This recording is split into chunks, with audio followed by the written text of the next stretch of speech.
तो वैसे आज की इस वीडियो में मैं किसी सरकार पे एलिगेशन नहीं लगा रहा कि भाई किस गवर्नमेंट ने ये करवाया है। लेकिन एग्जाम तो लीक हुआ है ना, वो भी नीट एग्जाम, जो इंडिया का इतना बड़ा एग्जाम है।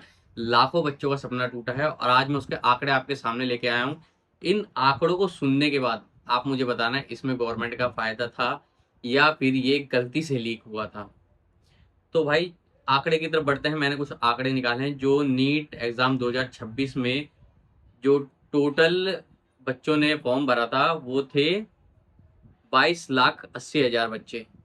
22,80,000 बच्चों ने जो फॉर्म भरे थे उसमें जनरल की फीस थी आपकी 1700, ओबीसी ईडब्ल्यूएस की फीस थी 1600 और एससी एसटी और पीडब्ल्यूडी वालों की फीस थी 1000। ओवरऑल हम ऐसे अलग अलग गणित नहीं करेंगे, हम सिंपल गणित करते हैं। एक बच्चे का रख लेते हैं हम 1100 रुपये, क्योंकि इनमें तीनों कैटेगरी थी तो तीनों का हम एक सेम रख लेते हैं कि एक बच्चे पे 1100 का फीस का बर्डन आया था। 1100 एक बच्चे ने फीस दी। अब अगर इसको हम 22,80,000 से अगर मल्टीप्लाई करेंगे तो आपका आता है लगभग 250 करोड़ रुपए। यानी कि 250 करोड़ का फीस गवर्नमेंट ने नीट एग्जाम के लिए बच्चों से लिया है। इसमें हालांकि कुछ एग्जाम सेंटर को भी जाता है। अब इसके बाद जो भी बच्चा एग्जाम देना देना था उसका जो सेंटर था वो अलग सिटी में पड़ा। जैसे यूपी के बच्चे का दिल्ली में पड़ा है, दिल्ली का बच्चे का एमपी में पड़ा है, एमपी के बच्चे का कोलकाता में पड़ा है।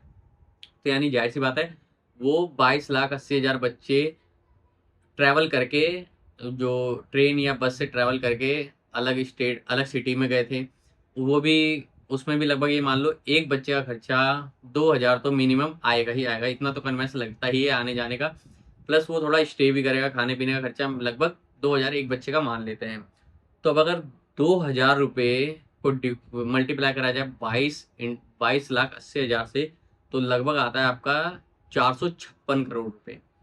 यानी कि टोटल जो फीस है और कन्वेंस है इन दोनों को मिला दिया जाए तो लगभग 700 करोड़ रुपए इस नीट एग्जाम के लिए लोगों ने खर्च किए हैं।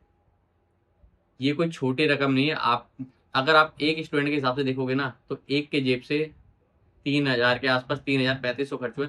लेकिन जब आप इस ओवरऑल सबको जोड़ दोगे ना तो लगभग 700 करोड़ खर्च हुए हैं। और इस 700 करोड़ में खर्च होने का मतलब है कि पेपर लीक नहीं होना चाहिए था, लेकिन फिर भी पेपर लीक हो गया।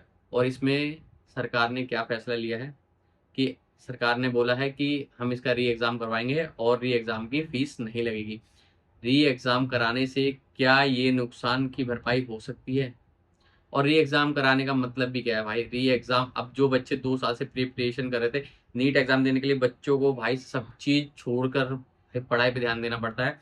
ना खेल कूद छोड़कर, इंटरटेनमेंट छोड़कर, दोस्ती यारी छोड़कर, सब चीज़ छोड़कर वो एक 10 बाय 10 के कमरे में 2 साल तक कड़ी मेहनत करके नीट का एग्ज़ाम देते हैं। तो अब आप मुझे बताओ कि भाई जो ये, अब मैं अपने हिसाब से कुछ नहीं बोलना चाहता कि भाई किस गवर्नमेंट की गलती थी या किसकी थी। मैं अपनी तरफ से कुछ नहीं बोलूँगा। मैं आपसे चाहता हूँ कि आप कमेंट सेक्शन में बताएं कि ये गलती किसकी थी, गवर्नमेंट की या किसी और की। हालांकि गवर्नमेंट में इसमें 2-3 लोगों को गिरफ्तार भी किया है, लेकिन क्या इससे बच्चों का भविष्य बदलेगा? नहीं। तो भाई आप कमेंट में ज़रूर बताना कि इस नीट एग्ज़ाम लीक होने में गलती किसकी है। बाकी मिलते हैं अगली वीडियो में।